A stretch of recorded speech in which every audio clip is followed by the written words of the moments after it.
Olá a todos! Sejam bem-vindos, sejam bem-vindas a mais um Quem Fez História, essa série especial em comemoração aos 90 anos do Diário do Comércio, onde a gente traz histórias de empresas que por décadas e décadas e décadas venceram desafios, atravessaram os anos e prosperaram em Minas Gerais. E o programa de hoje é muito especial, o episódio especial da série especial, porque hoje a gente vai falar do Diário do Comércio, essa empresa gigante em Minas Gerais, que tem uma história muito linda, de 90 anos. A gente vai contar essa história hoje. Eu sou Helder Lima e, como sempre, eu estou muito bem acompanhado da Sandra Carvalho, jornalista do DC, que está comigo para brilhantar esse bate-papo. Como é que você está, Sandra? Tudo bom? Ei, Helder, tudo bom? Vamos contar a história mais esperada de todas. A expectativa está lá em cima. E como o programa é especial, a gente vai fazer uma coisa diferente aqui. Ao invés da gente ter um convidado, como todos os outros programas dessa série especial, a gente vai ter 3 convidados hoje para falar sobre a história do DC. São eles o presidente do Conselho Gestor do jornal, Luiz Carlos Mota Costa, o diretor executivo do DC, Ivan Muls, e a presidente do Diário do Comércio, Adriana Costa Muls. Hoje promete muito bate-papo. Cada um vai contar um recorte, um espaço de tempo desses 90 anos do Diário do Comércio. Para começar o início dessa jornada, a gente tem aqui o prazer de receber Luiz Carlos Mota Costa para dar o pontapé inicial no programa. Seja bem-vindo, Luiz. Por favor, se apresente para a nossa audiência. Bom dia, Helder. Bom dia, Sandra. Bom dia. Bom dia. Sempre muito grande poder relembrar essa história. Eu sou jornalista profissional formado pelo FMG. Minha vida inteira, meu foco foi o jornalismo, foi a redação. Incidentes de percurso me levaram a fazer alterar a rota traçada, a rota imaginada, e em 1998 eu assumi a presidência do jornal. Permaneci até 2 anos atrás, quando tive a felicidade e a alegria do cargo ser passado, de passar o cargo, fazermos a transição para a Adriana, que é uma sobrinha e a terceira geração da família, ajudando a escrever essa história. Então, eu acho que estou apresentado, espero. Fico aflito, porque a história a ser contada, primeiro, é muito rica, muito fascinante, e segundo, não digo 90 anos, que me cabe contar, mas o pedaço que me cabe relembrar é grande, né? A capacidade de síntese aqui tem que ser grande. História grande e gloriosa, e para a gente começar esse bate-papo, dar o pontapé inicial, conta para a gente como é que foi o início ali do Diário do Comércio, ou melhor, o informador comercial. É verdade que ele era rodado em mimeógrafo? Sim, sem dúvida. Começou assim, o mimeógrafo está na nossa sala de reunião, na sede do jornal, inteirinho até hoje. Foi o único, curiosamente, foi o único que sobreviveu aos tempos. Mas, voltando para situar, para que se compreenda a história, eu preciso começar dizendo o seguinte. José Costa era mineiro de Carangola, mas com 10 anos ele perdeu o pai. Então, tinha, se não me engano, 10 irmãos, ele era o mais velho, 10 anos. A mãe dele, a minha avó, vai para Niterói, porque lá ela tinha família, lá ela tinha, digamos, suporte. Assim, ele cresce entre Niterói e Rio de Janeiro, vem para Belo Horizonte com 20 e poucos anos, vou te contrariar, Helder, o primeiro emprego dele aqui em Belo Horizonte foi na construção do campo do Atlético, lá em Lourdes. Como ele vinha do Rio, é interessante isso, como ele vinha do Rio, e também trabalhava no comércio no Rio. Ele tinha ligações que seriam importantes aqui para, digamos, a rede de fornecedores daquela obra. Então, era isso que ele era responsável. Eu presumo, faz pouco tempo que eu tive essa percepção, que ele nunca mencionou isso, que já nessa função ele teve o problema que o levou a fazer o informador comercial, que era o seguinte: toda a movimentação de mercadoria se dava exclusivamente pela Estrada de Ferro Central do Brasil, que dizia ele que não era nada organizada. Então, despachar uma mercadoria ou receber uma mercadoria era um problema. Ele, então, acompanhava isso de perto, ia pessoalmente saber os manifestos de carga que interessavam a ele, saber o que foi, o que chegou, etc. Começa a fazer isso. Ele contava que os amigos dele diziam: "Ô Costa, você vai olhar o seu, olha o meu". Tá. Olhava. Esses pedidos foram só crescendo, até que ele teve a ideia de listar todos os manifestos de carga. Ou seja, todas as mercadorias que entraram, saíram em Belo Horizonte no dia. Nasceu o informador comercial. Ele passou a como você perguntou, ele passou a mimeografar essas listas. A gente tem, isso faz parte das nossas coleções, era tamanho ofício. Com o tempo, quando a coisa fica, digamos, mais formal, ganha uma capa, era interessante, era uma capa fixa, só de anúncios, pequenos anúncios, e dentro, o miolo eram os manifestos de carga. Distribuía isso, na evolução isso passou a ser assinatura, e começou a virar jornal. Um dia eu perguntei, ele próprio falou, eu perguntei a ele, como isso começou a virar jornal? Aí ele, muito pragmático, né?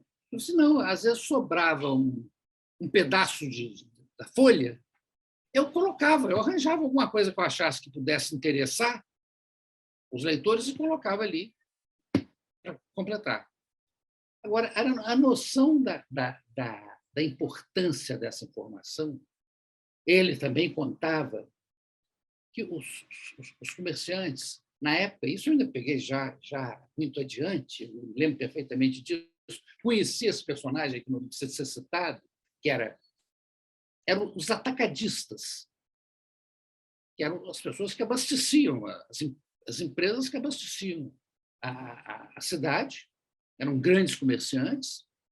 Então, um deles, um momento qualquer, era amigo de todos eles. Eu vou: Costa, não publica, por exemplo, que entrou um vagão de açúcar, porque isso altera o mercado, altera preço, altera tudo. Aí já começa a ver os problemas da nossa profissão, da nossa escolha, né? Ele respondeu: não, ou eu publico tudo ou não publico nada. Regular o mercado faz parte desse trabalho, né? E assim continuou, dizendo, acrescentando aos poucos noticiário. Começou a publicar também editais que diziam respeito, como fazemos até hoje, que diziam respeito ao mundo dos negócios, digamos assim, e foi evoluindo nessa trilha, sempre mimeografado. A grande mudança ocorreu nos anos 40, no final dos anos 40, quando o jornal deixou de ser mimeografado, passou a ser impresso. Ele comprou. Eu já lidei com essa máquina, menino ainda, uma máquina que era um fornecedor forte no Brasil na época, uma empresa italiana chamada Marinoni, importante fabricante de impressoras. Comprou uma Marinoni usada em Juiz de Fora, então o jornal passou a ser impresso, e foi exatamente na virada de 40 para 50 que ele ganhou a forma de jornal mesmo, já com articulistas, com reportagem, e ainda os manifestos de carga, que ainda eram importantes, né? Ô, Luiz, mas antes disso, já tinha uma parceria com pessoas para escreverem no jornal. Ele deu uma cara de jornal antes disso, né? Sim. Vamos dizer, começou ainda mimeografado, agora aumentou no momento em que passou a ser impresso e em formato tabloide. Aumentou bem em relação ao que era, né? Mais ou menos dobrou de tamanho. Aí que ganhou realmente cara de jornal. É a época que veio o professor Osório da Rocha Diniz, por exemplo, e várias outras pessoas destacadas aqui, e que tinham todos eles um trabalho muito interessante, que era fazia do jornal, vamos dizer assim, o palanque para um trabalho que era realizado no primeiro momento nas entidades de classe. Conscientizar, por exemplo, em relação à agregação de valor na mineração, a primeira etapa, tomando a mineração como exemplo, agregação de valor, em primeiro lugar, então passar do minério bruto para o pellets, depois siderurgia, né, ganhando escala. Primeiro, você contou a história do dia da Belgo Mineira e de outras menores que existiam, até chegar à grande usina, que foi a Usiminas nos anos 60, sempre focando isso, entendendo, era a convicção dele de que corrigir os problemas que nós já tínhamos tão graves, certamente piores do que hoje, digamos, de terrível desbalanço social, ele entendia que a solução era o desenvolvimento econômico, gerando distribuição de riqueza. Né? Você chegou a citar o editorialista e o Osório da Rocha Diniz, que foi uma parceria de 5 décadas, né? Figura fantástica e essencial, não só no trabalho do jornal, como presente em tudo que você possa imaginar de importante que ocorreu no Brasil, do final da guerra, vamos chamar, de 45 para frente. Teve o dedo dessa turma, que o professor Osório era, sem dúvida, o grande pensador. Meu pai, Janot Pacheco, Renato Falsi, vários outros, que eu não sei lembrar todos, mas uma turma que se envolveu em tudo. Só para você ter uma ideia, eu fiquei sabendo, quem me contou essa história foi o Renato Falsi, que era filho de um grande comerciante, do grande comerciante de material de construção aqui, na época da fundação da cidade, né? Que havia, para você ter uma ideia da importância desse trabalho, havia a discussão, né, já naquela altura, início dos anos 50, a respeito da fundação da Petrobras, que eu acho que a maioria hoje não sabe o peso de Minas Gerais nessa história. Então, vou contar para vocês. O Getúlio pelejando com a história da Petrobras, digamos, vamos chamar, os interesses contrários, combatendo aquilo de todas as formas possíveis e por razões que a gente conhece ou deveria conhecer, bem, estava aquele impasse, virou uma briga política, não era uma questão econômica, era ser esquerda ou direita, sei lá que nome se desse a isso, que era um jeito de confundir, não é? Não era essa a questão, não era política, era questão econômica. Né? Pois bem, houve no Rio, exatamente que nas alturas, a Petrobras é de 54. 54. Então, portanto, nessas alturas, houve no Rio um congresso chamado das classes produtoras brasileiras. Então, um empresário todo brasileiro reunido no Rio. Tá? E Minas leva, através da Associação Comercial de Minas, através do professor Osório, Renato Falsi, meu pai e outras pessoas, não foram só eles, que foram os delegados a essa reunião, um documento que se chama A Tese Mineira do Petróleo. Isso é troço para estar pendurado na parede, até hoje não vivêssemos nós onde vivemos. Argumentando, enfim, o porquê do petróleo e de termos uma posição a respeito. Pois bem, essa tese foi colocada tão bem que, digamos, sensibilizou os empresários. Isso significou, obviamente, uma virada política. Isso abriu espaço para o Getúlio criar a Petrobras. Foi exatamente no desdobramento dessa reunião. Eu vou dizer, os empresários apoiavam, ele ignorou o resto e criou uma briga que não acabou até hoje, né? Mas foi assim, quer dizer, nasceu aqui em Minas. Esse é um exemplo, falar da Uzi Minas, falar antes e também os interesses contrários sempre. Isso tudo, repito, o informador comercial primeiro, Diário do Comércio depois, viveu intensamente. A Companhia Siderúrgica Nacional em Volta Redonda, que foi a contrapartida para o Brasil formalmente entrar na Segunda Guerra, né? Aquilo devia ser em Minas. Então, a discussão era se era mais importante a usina, a futura usina, estar próxima do minério ou próxima do carvão. O carvão vinha de fora, Porto do Rio, Volta Redonda. Prevaleceu por interesse político, razões políticas, prevaleceu Volta Redonda. Mas sabia-se que, economicamente, o minério tinha um peso e um custo muito maior no sentido do transporte. Então, estar perto do minério era muito mais interessante do que estar perto do... Veio a Uzi Minas depois confirmar isso, tendo custos e margens muito melhores do que a CSN. Essas algumas das muitas histórias a serem contadas.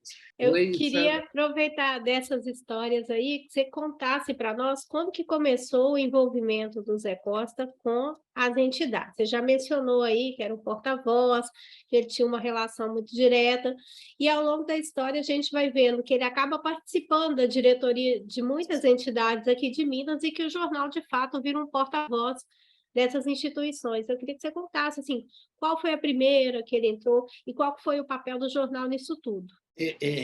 Primeiro, ele era uma pessoa fundamentalmente agregadora, ele acreditava nisso. E que entendia que o movimento tinha que ser conjunto, tinha que, primeiro, conscientizar para mobilizar o empresariado, não ficar cada um agindo por si mesmo, fazendo o seu pedaço de uma maneira desconectada, né? A primeira entidade que, em primeiro lugar, preciso esclarecer que, ao mesmo tempo que ele trabalhava, e isso foi, imagino eu, não tenho referência de data, mas a passagem dele lá pela construção do campo do Atlético foi rápida, porque ele virou um representante comercial. Então, digamos, era empresário, tinha acesso. A primeira entidade que foi a União dos Varejistas de Minas Gerais. Ali, exatamente por ser, e ele mobilizava as pessoas, ele falava, ele não tinha, digamos, não tinha papas na língua, então colocava a coisa tal como ela era. Isso, e com uma autenticidade, com uma integridade muitíssimo grande, que deu, eu diria, o background que ele precisava para ser acatado, para ser ouvido. Então, foi passando de uma entidade para outra, União dos Varejistas, Associação Comercial, Federação das Indústrias, Federação do Comércio, menos, mas presente também. E uma coisa muito interessante é o seguinte, ele não se... Ao contrário da maioria dos empresários, que, vamos dizer, eram de uma entidade, então se identificavam com ela e estavam ali, ele circulava por todas elas com a mesma, com total desenvoltura, com total, eu diria, desapego. Por exemplo, inúmeras vezes, eu sei disso, várias entidades, não importa qual, nem sei mais, não poderia nem dizer, ele era lembrado, digamos, para ser presidente da entidade. Ele dizia, não posso. Eu sou jornalista, em primeiro lugar. Eu não posso. E nunca foi, embora fosse como é que chama? Aquele sujeito que está em segundo plano, mas está atuando, sobretudo porque, entendo eu, porque ele reunia as entidades, superava os problemas que existiam entre elas, ele conseguia fazer as costuras, e isso era tão, ele era tão, eu diria, se me perguntassem, a marca principal dele era essa capacidade de agregar, que isso aconteceu também, aí, menos ainda, eu poderia citar, em grandes empresas. E ele gostava, eu diria, ele gostava de encrenca. Grandes empresas que estavam vivendo problemas entre acionistas, entre sócios, no minuto ele estava lá ajeitando a coisa. Fazia porque gostava de fazer. Era amigo de todo mundo, quer dizer, jamais ganhou qualquer coisa com isso, jamais teve qualquer interesse, senão consertar a encrenca. E isso, eu estou me lembrando aqui, algumas grandes empresas locais. E divulgar também as principais causas, né, dessas entidades. Da mesma forma, vamos dizer, era mão dupla. Ele usava, muito interessante, nessa altura, sobretudo a associação comercial, que teve um papel muito decisivo nos anos 50 e 60, ele falava, ele se manifestava nas entidades, era o primeiro sinal. Isso virava matéria no jornal, para continuar a campanha. Estou dizendo, Uzi Minas, por aí fora. Adiante, eu acho que o mais importante de tudo, porque isso a gente pode dizer, e eu falo, Sandra, falar assim, como estou fazendo agora, de jornal, pode soar pretensioso, pode soar até mentiroso para quem não está falando isso, não é nada disso. Eu falo, a grande vantagem, isso eu me dei conta uma vez que eu estava com estudantes de jornalismo e falando mais ou menos a mesma coisa, e os meninos, no papel deles, me pressionando, eu era um empresário quase vilão, né? E eu respondendo e tal, até que, por acaso, por sorte minha, onde eu estava, na exposição que tinha na época, eu via, no fundo, os armários de coleção de jornal. Eu tinha, olha, vocês estão vendo aqueles armários lá?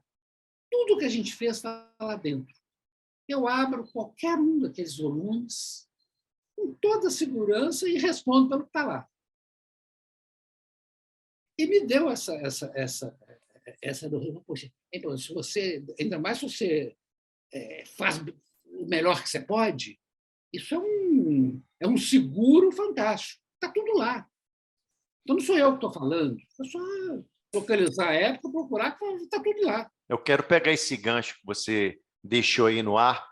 O jornal, na história toda do jornal, ele sempre ele abraçou causas em prol do desenvolvimento em Minas. Você citou agora há pouco aí Petrobras, né? A campanha do Petróleo é Nosso. Vale do Rio Doce, mesma coisa.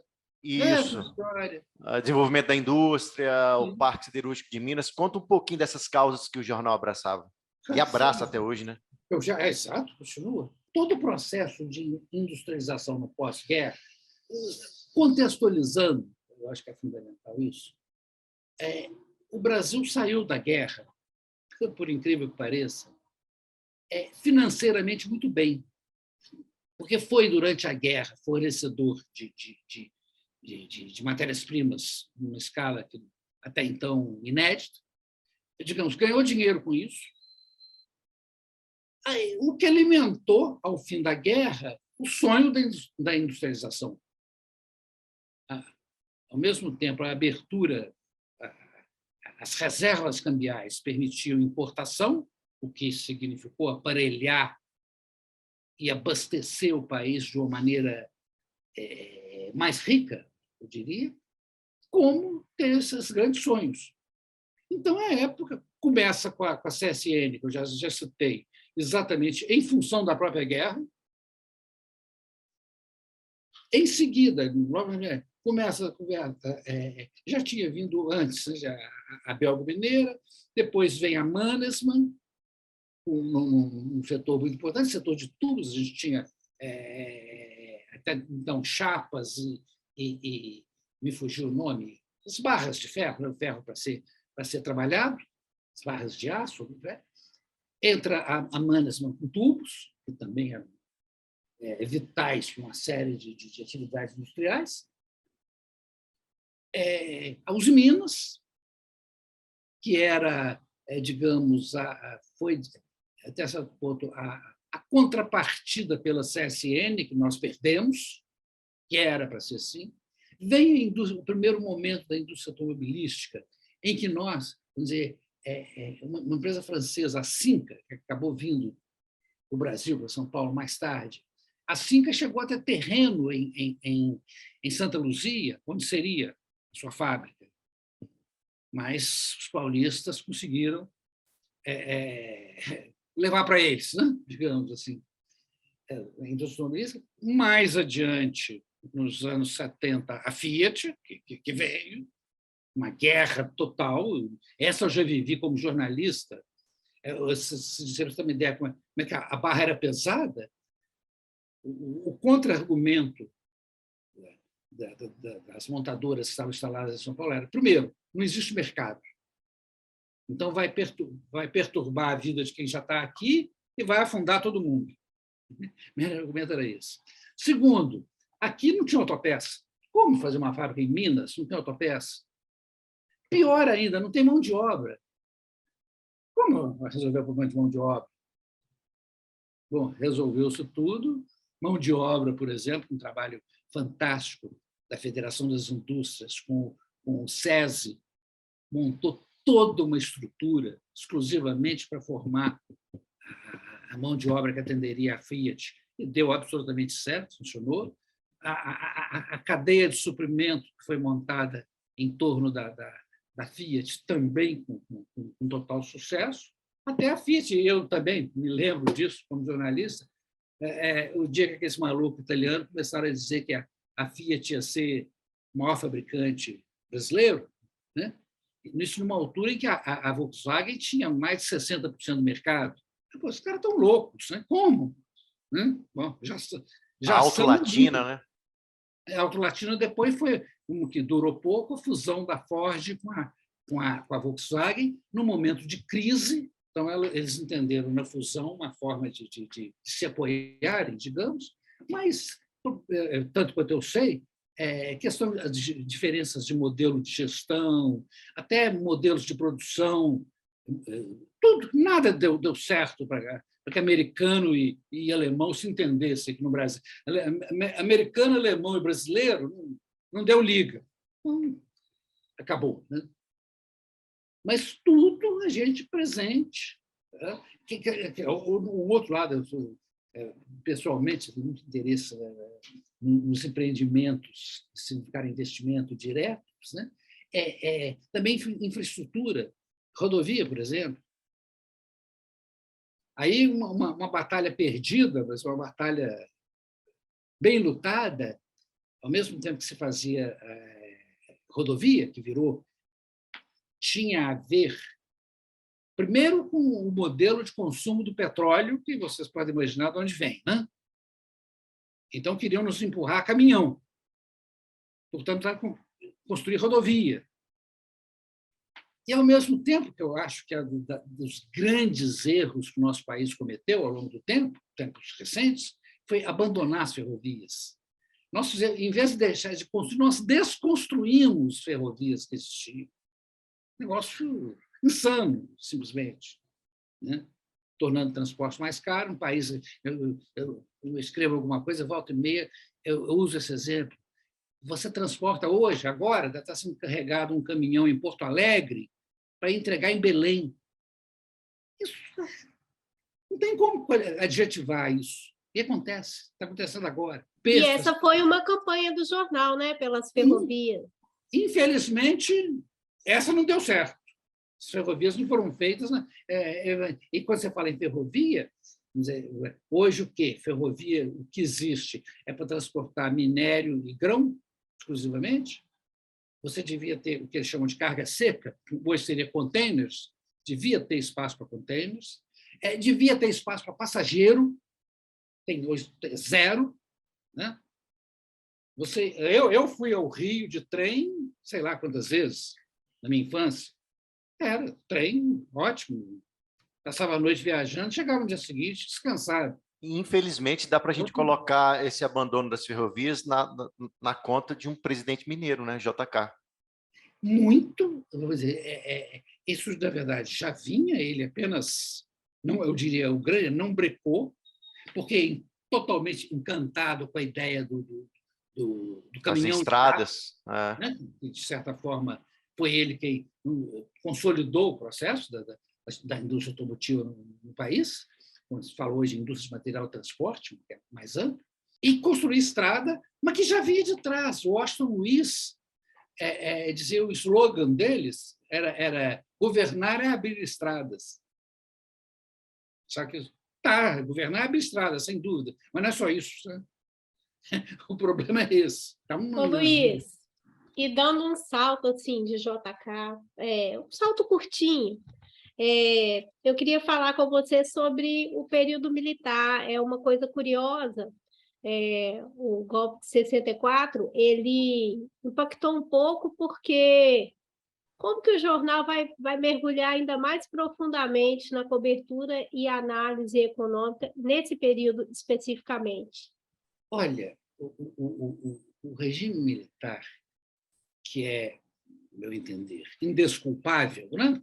Pela sua essência, não tem nada, não tem como defender, mas levando em conta, eu diria, a pobreza da nossa política, a pobreza da gestão pública, eu acho, ainda mais com o passar do tempo, você tem que reconhecer, isso não os absolve em nada, mas do ponto de vista da gestão, eles foram, num determinado momento, mais sérios e mais competentes, sem a menor dúvida, para mim.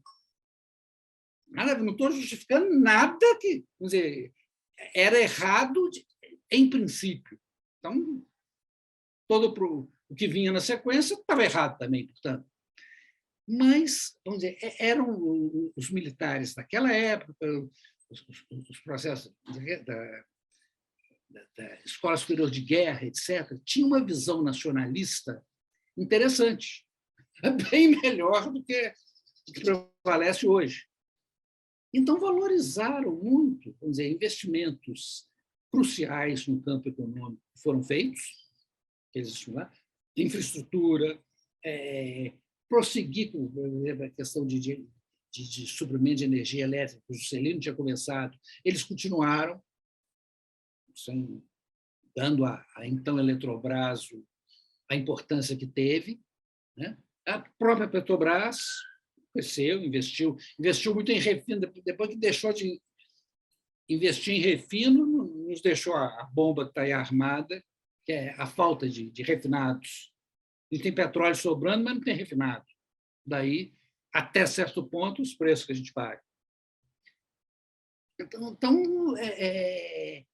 foi eu arrisco dizer, nesse período recente, foi o período mais rico, e talvez se for analisar, né, também porque estava vindo da base que o Juscelino deixou. Eles tiveram a inteligência de continuar.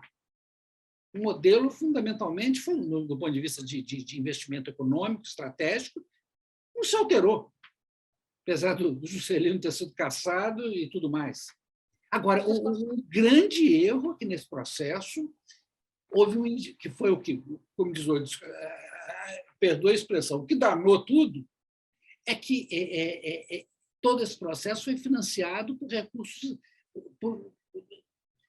captados externamente, que virou uma dívida que nos sufocou.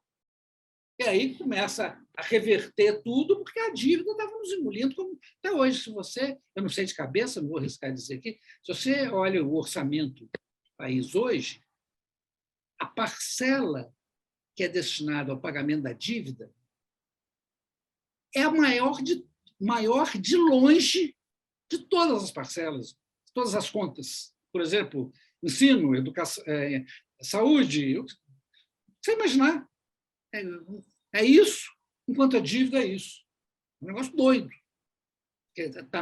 Esse foi o grande pecado, foi o que ajudou a nos colocar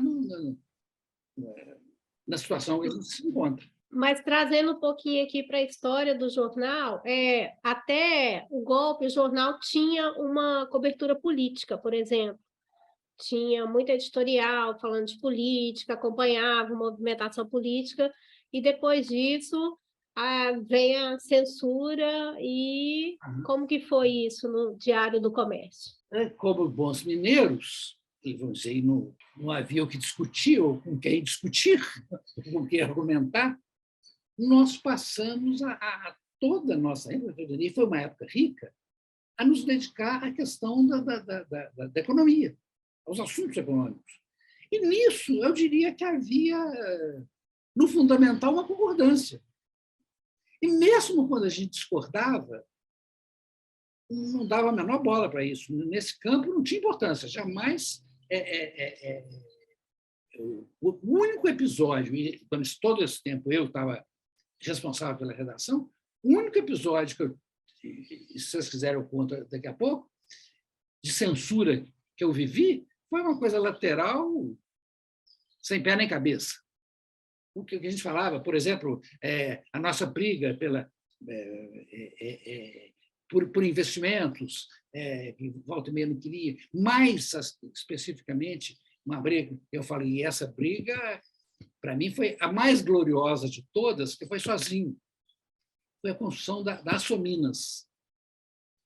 Se concluiu que havia espaço para uma segunda usina siderúrgica de grande porte no Estado, no país, no Estado. Começou a trabalhar para fazer essa usina. Com a economia centralizada da época, isso dependia, digamos, em todos os sentidos, do aval da administração federal. Estava se discutindo e argumentando daqui e dali, pode por isso, o dinheiro vem de tal canto, todos os argumentos possíveis para justificar. Quando vem, e, digamos, a imprensa, do modo geral, acompanhava aquilo, não fugiu ao assunto. Quando vem, então nós não estávamos sozinhos, podíamos estar com mais ênfase e tal, mas não poderíamos até então dizer, isso é coisa nossa. Mas quando vem de Brasília, e as coisas que vinham de Brasília, você tinha que engolir seco e aceitar, veio o comunicado, digamos assim, de Brasília. Olha, para Minas, o grande projeto é a Fiat, de fato, na época, vocês se deem por satisfeitos, é isso, estamos conversados. Resultado, todo mundo calou a boca. Literalmente, a Açominas virou-se uma piada de mau gosto. Não tem esse maluco pensando em Açominas, que Açominas coisa nenhuma. Eu cheguei a ser alvo de brincadeiras de colegas, amigos. Não me esqueço disso, uma vez, um evento qualquer, uma inauguração qualquer na Usiminas. Então, amigos, turma que estava lá, de jornalistas cobrindo, brincando, ô Luiz Carlos, o dia que a Açominas foi isso aqui, vocês que não sabem a história das Usiminas, se soubessem, vocês iam entender que não era muito diferente. Bom, interessante, continuamos insistindo e levantando argumento, que cabia usina, que dinheiro podia vir daqui ou dali. Ninguém dava a menor bola no sentido de dizer que não podia falar aquilo. E para você ter uma ideia, e só nós falando, passando por bobos que estavam falando um negócio que não existia. Para você ter uma ideia da importância desse trabalho, quando o Aureliano Chaves foi indicado governador, ele telefonou para o meu pai antes de tomar posse, falou, Costa, para de brigar que nós vamos fazer as Açominas. E, de fato, foi feito. Então, estou dizendo, uma vez que eu fui lá, primeira vez que eu fui para a usina, já rodando, eu fui levar um amigo meu que era o homem de imprensa do Banco Mundial, que eu tinha conhecido lá e tal, veio aqui, perguntei que ele quero conhecer as Açominas, tá bem, vou te levar lá. Quando eu vi a corrida de aço, que é um negócio muito bonito, realmente me falei, putz, nós temos a ver com isso, né? Certamente, se não fosse o trabalho do Diário do Comércio, isso não estava acontecendo agora. E a ideia teria sido esquecida. Briga boa, briga boa. Briga boa. Essa, digamos, é que eu tenho mais orgulho por isso, porque fomos nós sozinhos. E que eu estou falando, não é Luiz Carlos que está falando, não é o diretor do jornal que está falando. As coleções estão lá. Olhem as coleções, olhem as outras que cada um estava falando e tire as conclusões. Quem quiser fazer esse exercício que eu apreciaria muito, das passagens. Ô, Luiz Carlos, e ainda falando aí do regime militar, a questão da censura, você falou que não foi muito pesada, não foi de leve, mas logo lá no comecinho, teve um acontecimento que mexeu, né, com o jornal. Queria que você contasse isso para nós. Bom, primeiro eu preciso contar o seguinte, e talvez, quando for feita uma análise do todo e do o que foi previsto, o que aconteceu, mais mostre, quando eu te falei daquela história do meu pai marcar o jornal e enxergar lá na frente, caso. Em 1960, ele foi à China. Você tem uma ideia do que significava ir à China em 1960? Eu era um garoto, né? Naturalmente, ele deu notícia em casa, e eu cheguei, eu era um menino de ginásio, cheguei no meu colégio, achei que tinha uma boa história para contar, né? Uma boa vantagem para contar, né? E contei. Passei por mentiroso. Lembro como se fosse hoje. Né? Ninguém vai à China, isso é mentira. Foi pela Transiberiana e tal, e ficou encantado com o que viu na China, o potencial daquele país, aquela coisa extraordinária. Artigos que ele publicou, e algum tempo atrás eu tive a curiosidade de ler, de reencontrá-los e lê-los, e não foi difícil, porque eu sabia isso foi os artigos saíram entre janeiro e fevereiro de 1961, ele foi no final de 1960. Impressionante a visão que ele tinha do que aconteceu. E dizendo que o Brasil tem um lugar nesse processo. Teve. Né? O nosso principal comprador hoje. Então, foi lá, mostrou, né, isso foi um momento importante do jornal. Bom, aí o porquê da encrenca que veio em 64. O Brasil não tinha relação diplomática formal com a China. Então, teoricamente, os dois não podiam conversar.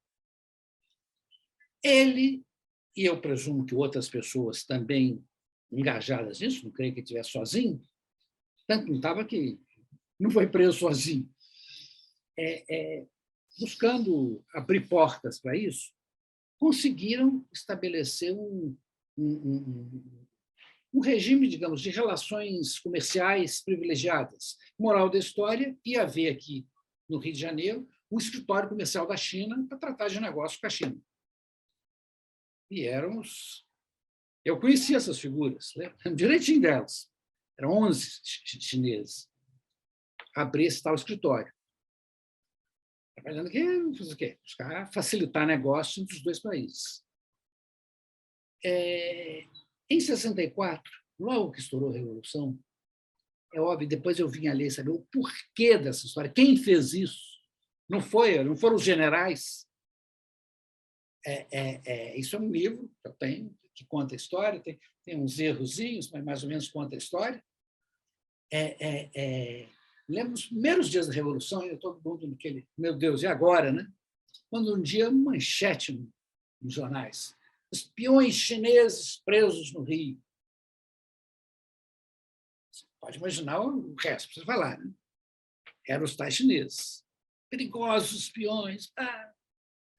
Foram presos. Bom, a gente sabia que era questão de tempo, saber que meu pai tinha ligação direta com os chineses.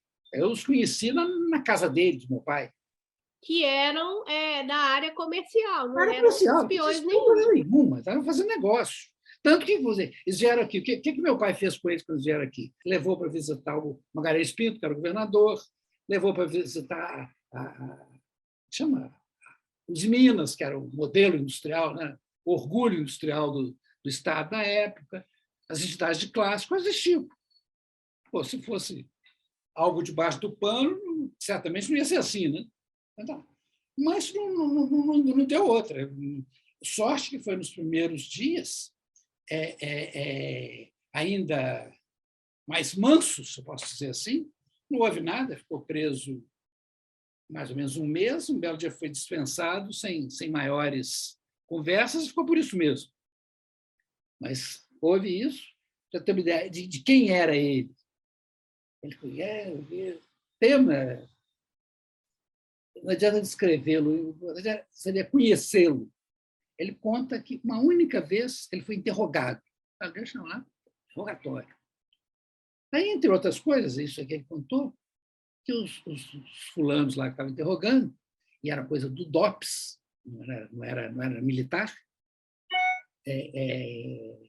falou, olha, nós estamos sabendo que o senhor recebia não sei quantos dólares dos chineses.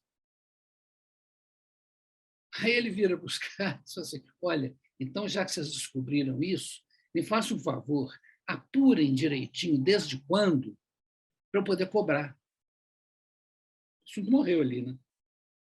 Não se falou mais no assunto, que, na verdade, não tinha nada de nada, né, naquilo, né? Mas ele tinha essa frieza, essa calma para... É interessante, na época, a gente demorou uns dias, sei lá quanto tempo, até ele ser preso. Eu não lembro, um monte de bons amigos querendo dar um sumiço nele, né, para ele não ser preso, sabia que ele ia ser preso? Não vou fugir, não vou sair, não vou fazer nada. Quer dizer, tantas pessoas que passaram anos e anos exilados, ele enfrentou 1 mês e pouco de cadeia. Naquela altura, a gente tinha feito aqui em Belo Horizonte uma cadeia especial para preso político. Aí, vou dizer, os amigos todos estavam lá, né? Toda gente boa estava lá reunida, então era divertidíssima a história. Não tinha... É óbvio que a violência era intrínseca, né? Mas não passava disso, né? O resto era bem tranquilo ainda nessa época. Depois é que a barra ficou pesada, né? Os representantes chineses, os ditos peões chineses, nessa época, por tudo que eles sofreram na mão da polícia do Carlos Lacerda, que é na época o governador da Guanabara, que fez todo esse... Lacerda, desculpa te que fez tudo isso. Foi o Carlos Lacerda que armou essa confusão, que ele queria se cacifar. Então, exato, de repente, ele descobriu espiões chineses, essa pessoa aqui. Que vantagem na época? Eu tenho aqui meia dúzia de espiões chineses. Pois é. E dizem que deixou um embaraço para o governo federal, que não queria aquela encrenca. O governo estadual estava pouco somando, né? Os chineses viraram heróis na China. Viraram heróis na China. Passou um tempo, eles foram mandados embora, simplesmente botaram eles no avião. Eu cheguei a conhecer um deles, numa das viagens que fiz à China. Eu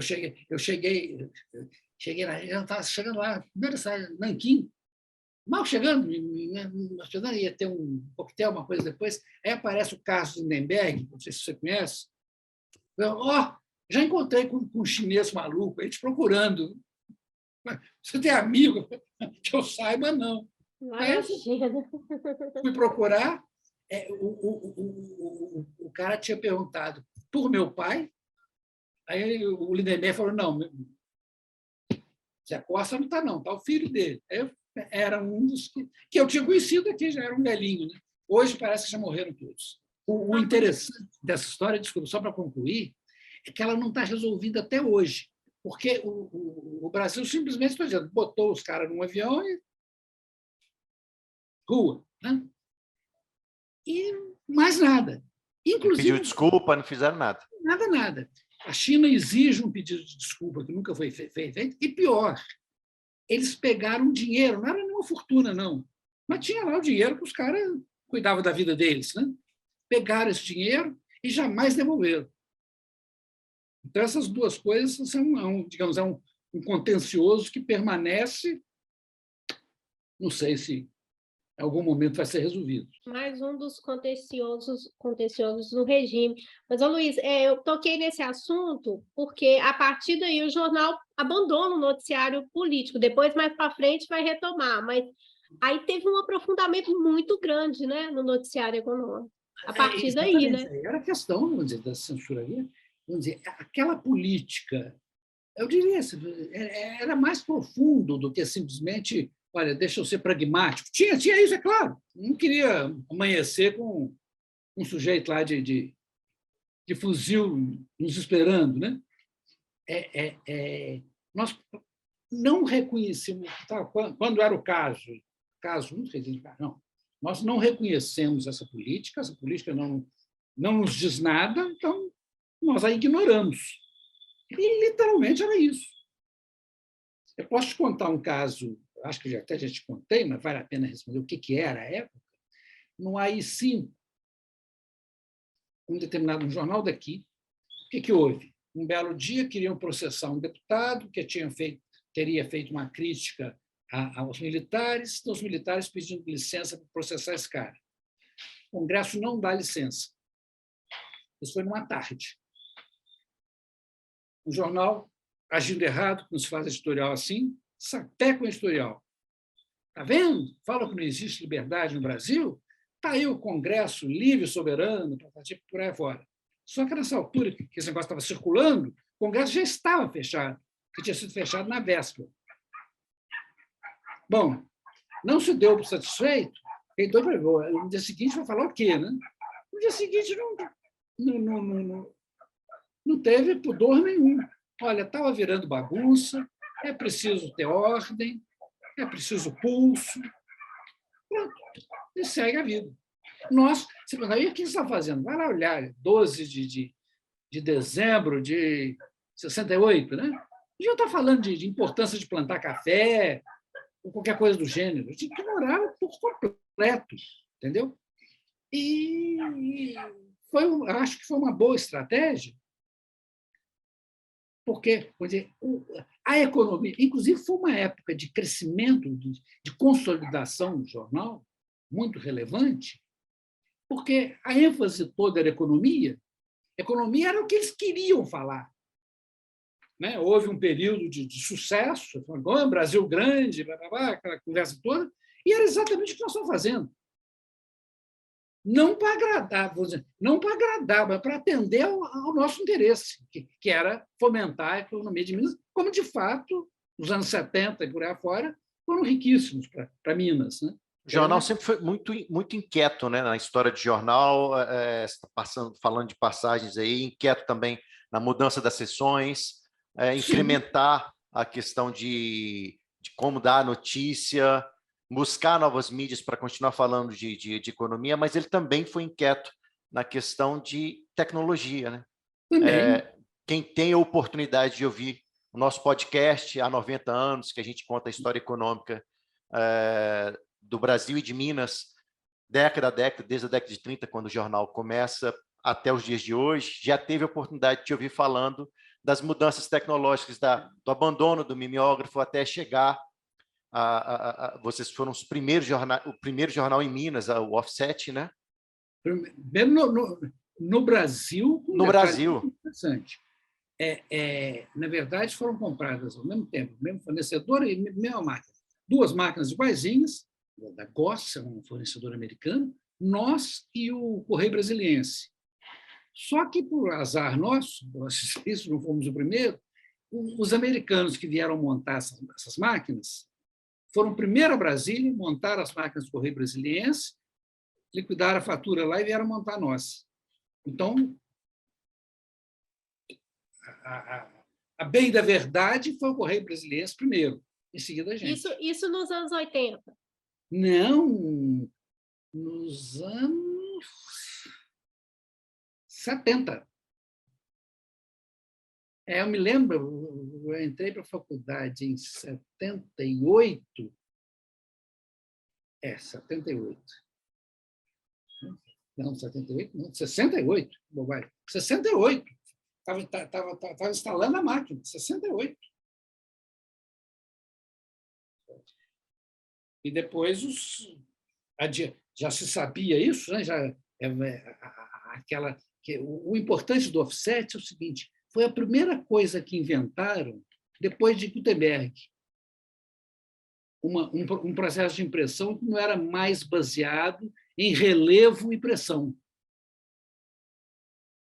A primeira coisa. Né? Então, porque já existia tecnologia para impressoras de pequeno porte, até que começaram a sair as grandes impressoras de tamanho maior, comprou-se logo, parecia loucura. Meu pai, a gente lembra, os colegas do ramo, né? Costa, você é doido, isso não funciona, não vai dar certo, vai. E virou padrão rapidamente. Hoje, ninguém nem pensa em fazer diferente. Né? E na sequência do offset, logo em seguida, os processos eletrônicos de edição, de produção e edição, que também a gente foi pioneiro. Esse, sim, alguma coisa em primeiro lugar, e mais do que isso, eu falei, o que, de certa forma, a gente ainda usa até hoje, que isso foi se renovando, mas a alma é a mesma, digamos assim, é o que virou padrão. Um equipamento produzido pela Kodak, que foi o primeiro, nós descobrimos, compramos, o primeiro em português, nós é que fizemos a versão em português, partindo da versão em espanhol do El País, de Madrid, e todo mundo começou a ver e a comprar, com coisas interessantes. Assim, as pessoas ficaram amigas, essa empresa é em Boston, nos Estados Unidos, o pessoal ficou amigo, contando que quem chegava ficava bobo, tal a diferença que havia com relação ao que era usado. Né? Caiu o queixo. Né? Então, essa pessoa responsável conta que um belo dia chegou lá uma delegação da editora Abril, viu aquilo e ficou bobo, como todo mundo ficava. Isso sobre o ATEX? É o sistema ATEX, que se tornou padrão, inclusive com outras marcas, que é igualzinho. Mas só para concluir, o sujeito vivo ficou encantado, aí o homem lá da empresa falou: isso tem no Brasil. Mas como assim tem no Brasil? Tem, em Belo Horizonte. Pior ainda, em Belo Horizonte? Compraram para Veja. Vieram aqui.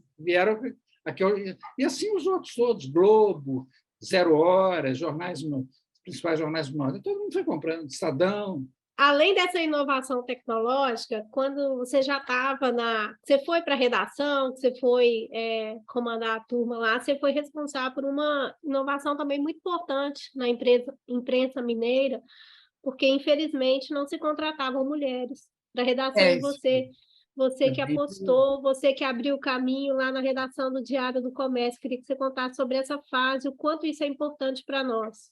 Isso, Sandra, isso é uma coisa, primeiro, bastante antiga. Primeiro, eu preciso te contar, como é que eu me vi numa posição de poder, pelo menos tentar, e felizmente conseguir contratar uma mulher. Meu pai era absolutamente era fora do padrão. A cabeça dele era só dele mesmo. Imagina você, eu estava no segundo ano de faculdade, estava no mês, foi em junho de 69. Eu entrei no terrível 68, eu estava fazendo o primeiro ano de faculdade. Você pode imaginar como é que foi divertido. Há um problema na redação, uma bobagem que não vem ao caso, mas era, pelo menos do nosso ponto de vista, uma bobagem, para não ficar no ar. Era o seguinte: meu pai queria conversar com redação, era 4 ou 5 pessoas. E meu pai era tudo. Ele, né? Era ele e ele. Né? Queria conversar lá por uma razão qualquer, que eu nem lembro, com um determinado fulano da redação. Aí o resto da turma resolveu que não. Se quisesse conversar, era com todo mundo. Falar isso com o Zé Costa é comprar briga. Né? Eu converso com quem eu quiser. Né? São vocês que escolhem isso, não. Né? Aí o pessoal, nós estamos pedindo demissão. Eu acho que blefando, mas ele também está bem. E eu olhando aqui, eu não era nada, eu era um humildíssimo repórter, mais novo repórter, quieto no meu canto. O que eu vou aprontar? Né? O que vai sobrar para mim nessa história? Né? Bom, a turma pediu demissão, ele aceitou. Eu acho que eles devem ter achado que aquilo não ia se consumar, foi todo mundo embora. Isso era um sábado. Meu pai vira para mim, estou dizendo, era maluco mesmo. Eu repito, metade do segundo ano de faculdade. Qualquer dia você tem que assumir isso, assume logo. assim, no sábado, para segunda-feira está fechando o jornal. Santa Maria. Aí eu reuni o que eu conhecia. Eu estava começando, que eu comecei a carreira de jornalista, quer dizer, há um ano e pouco antes disso, exatamente no dia que eu voltei das férias, no ano em que eu entrei para a faculdade, eu passei para a redação. E repórter, né? Com o Vitor Hugo de Almeida, que está hoje no Tempo, cara fantástico, e foi um desses demitidos, que eu não era demitido, não, ele pediu demissão, né? Está no Tempo até hoje, de um jeito espetacular, bom, mestre. Aí o que eu fiz? Eu tinha que chamar, quem eu conhecia eram meus colegas de faculdade. Eu não conhecia o mercado, nem de longe. Eu não lembro de sábado, domingo, telefonando. Já tinha uma menina que foi importantíssima, chamada Heloísa. Essa menina foi para Brasília, fez uma bela carreira lá, hoje já está aposentada. Eu chamei, reuni a turma que eu precisava e virei chefe de redação, como se chamava na época. E assim fiquei um bom tempo, até virar diretor de redação, quando criou-se a figura de diretor de redação, foi adiante, eu não sei dizer quando. Mas essa Heloísa, que chamava, não tinha problema nenhum, porque ela trabalhava internamente, ela era da cozinha. Então, nenhum problema. Mas um belo dia, eu acho muito curiosa a reação dele. Da cozinha, sim. Vamos explicar para o trabalho interno. Espectador. É o trabalho interno da redação, pauta, planejamento, né? Isso. Vamos explicar aqui. Desculpa. Mas chegou um dia que, deve ter sido isso, já não lembro detalhe, surgiu uma pessoa com um bom perfil, que eu quis contratar, uma moça, e meu pai não queria de jeito nenhum, dependia dele, tinha que falar com ele que resolvia o análise, né? E ele não queria, eu insistindo, mas é uma pessoa boa, uma pessoa que vale a pena, postar nela e tal, ele não queria. Até que ele custava dizer exatamente por quê. Os casais, o problema é o seguinte, eu vou ser responsável por essa moça. Então, ela vai sair, ela vai para a rua, correndo riscos. Digamos, é meu nome, eu que sou responsável. Eu não posso fazer isso. Como é que eram as coisas, né? Mas acabou que a menina foi e deu tudo certo. Mas a preocupação dele era proteger a menina dos riscos da rua. Fossem lá quais fossem. Né? E, a partir daí, os outros jornais também passaram a contratar, né? Abriu o caminho para todo mundo. E também, hoje, Luiz, você trouxe os primeiros graduados, né? Também. Primeiro jornal. Também, que não havia isso, né? Não havia obrigação nenhuma e não se contratava. Mas, eu diria, desde o começo. Não era nem graduado, era estudante, porque era quem eu conhecia. E deu certíssimo, era gente boa, escolhi bem, tive sorte, sei lá o quê. Demos conta, o jornal não deixou circular. Né? Bem no começo, o que eu fazer? Não posso inventar moda, né? Tem que fazer exatamente o que eu sei, o que era feito. Né? E assim foi. Ô, Luiz, e a partir dessas inovações todas, né? Primeiras mulheres na redação ocorreram no Diário do Comércio, primeiros graduados, e de lá para cá sempre uma evolução editorial, né, que nós contamos nos podcasts, com a vinda de grandes nomes como Guy de Almeida, né, por exemplo, o Deusdedit Aquino, enfim, figuras que fizeram escola no jornalismo mineiro, que são muito respeitados no meio jornalístico, né, assim como você. Eu queria que você contasse para nós como você teve que deixar a redação e ir para essa área mais administrativa da empresa. Teve um plano de sucessão, você não era, a princípio, que ia ser o chefe de tudo, mas você teve que largar essa parte da redação e cuidar mais do todo. Conta para nós. Primeiro, e eu penso muito nessas coisas, as coincidências da vida. Eu, literalmente, nasci lá dentro. E me envolvi desde muito cedo, como meu pai me envolvia de um jeito muito interessante, despertando a gente para essas questões todas que nós falamos, desde cedo. Eu me imaginava sempre na administração. Me lembro bem, olha como é curioso, Sandra. Eu, pequeno, garoto, quando, por qualquer circunstância, eu ia no jornal, tudo era permitido. Circulava lá dentro, as pessoas eram amigas, né? Mas a redação era proibida. Eu não esqueço disso. Um corredor que me parecia enorme e, no fundo, era a redação. Aí, se era proibido, era o que interessava. Eu ficava olhando, achava que eram as pessoas esquisitas, estranhas. Eu acho que exatamente porque era proibido. Né? Lá não podia, redação não podia. Bom, então pensava sempre enxergar o jornal na perspectiva da administração. Quando eu tive a felicidade de estudar primeiro no colégio de aplicação e, na sequência, no colégio universitário, todos dois da UFMG, que eram, ambos já não existem, né?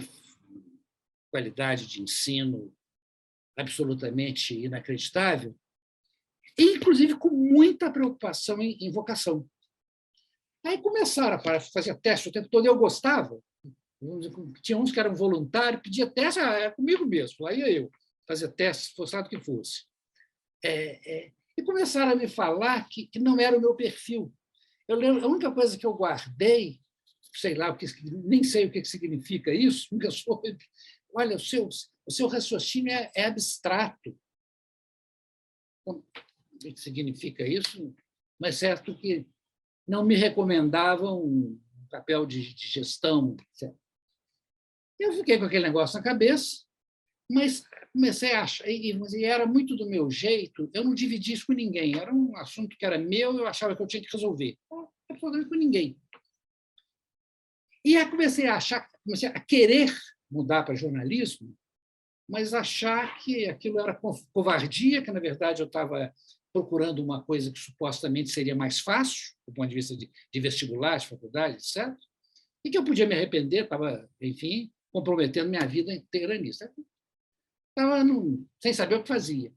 Até que um dia, no mais absoluto acaso, uma de minhas irmãs vira para mim e fala qualquer coisa mais ou menos assim. Papai estava comentando um dia que vê em você o perfil de um jornalista, mas que não te fala nada para não te influenciar. Então, era tudo que eu queria ouvir.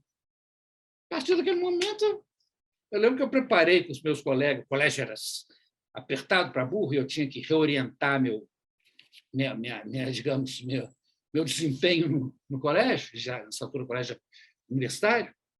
Mudei, porque aí o foco era outro, né? E fiz jornalismo e, bendita hora, assim passei a vida inteira.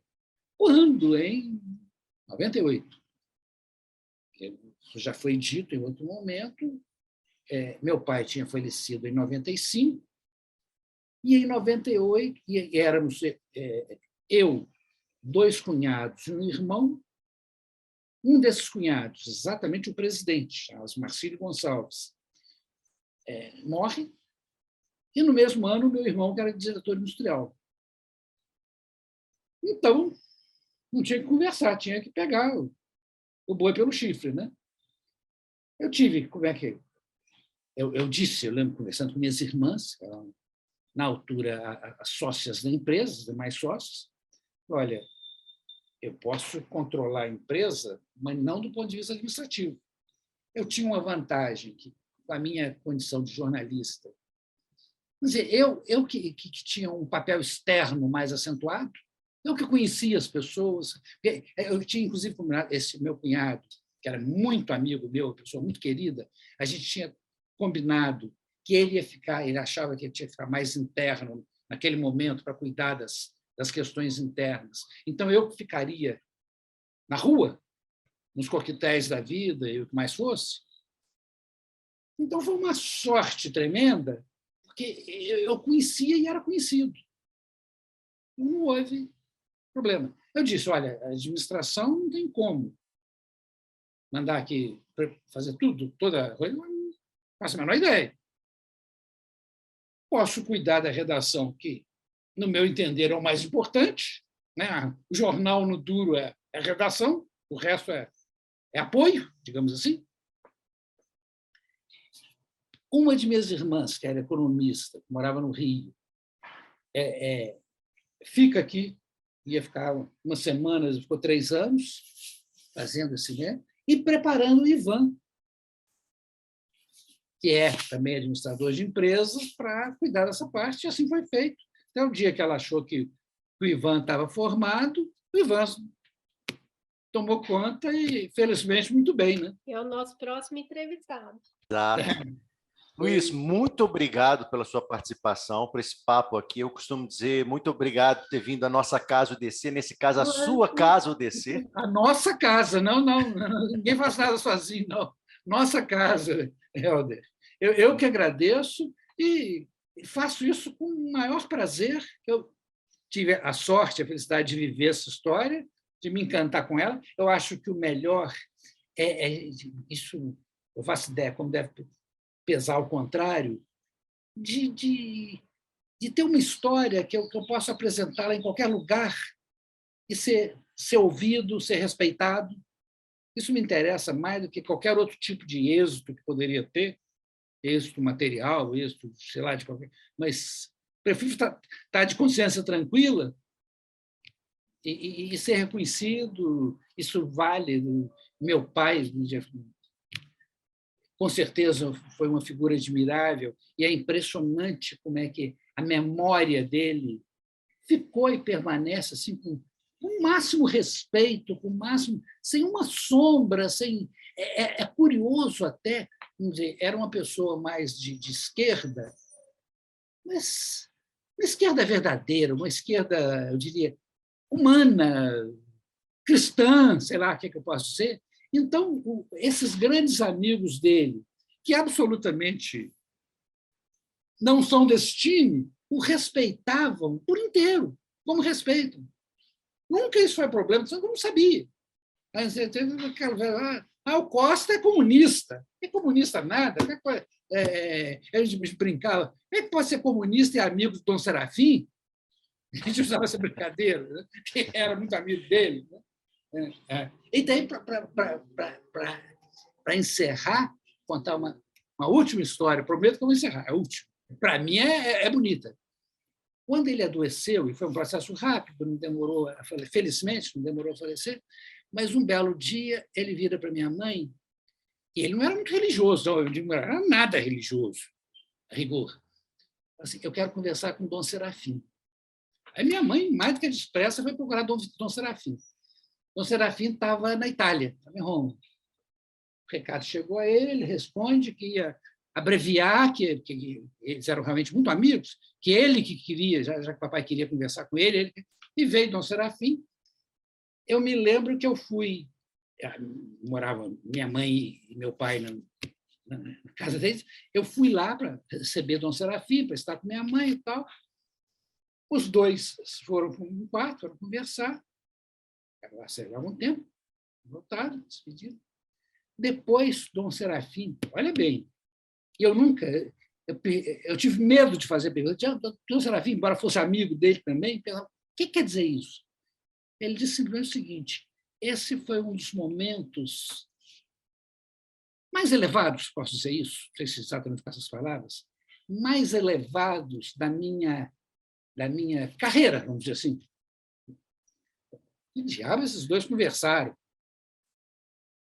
E eu quis muito, anos a fio, tinha contato com o Dom Serafim na Fundação Dom Cabral, queria perguntar a ele, mas eu não sabia se eu podia perguntar, se isso era coisa de religião, e nunca perguntei, mas ele falou isso, foi um dos momentos mais altos do meu apostolado, coisa que vale. Essa era José Costa. Fantástico. Um gênio. Conversar com o Luiz tem sido um aprendizado muito grande. Eu tenho falado muito com ele sobre a história do jornal e eu agradeço de coração. Que responsabilidade que você está me dando, Sandra. Mas eu faço isso com muito prazer. Primeiro, que estou sendo entrevistado por pessoas competentes, isso é muito gostoso. E segundo, um tema que é, do ponto de vista profissional, a razão de ser da minha vida, né? Na ela, eu me dediquei, felizmente. Maravilha. E para você que está acompanhando a gente aí agora, a gente vai dividir esse especial a 90 anos do Diário do Comércio em 2 filmes A gente termina agora esse filme, mas imediatamente já começa o novo vídeo, que a gente vai ter 2 entrevistas com o diretor executivo do DC, Ivan Muls, e com a nossa presidente, Adriana Costa Muls. Então, apertou o stop aqui, acabou esse vídeo, já começa um novo vídeo. Te encontro lá.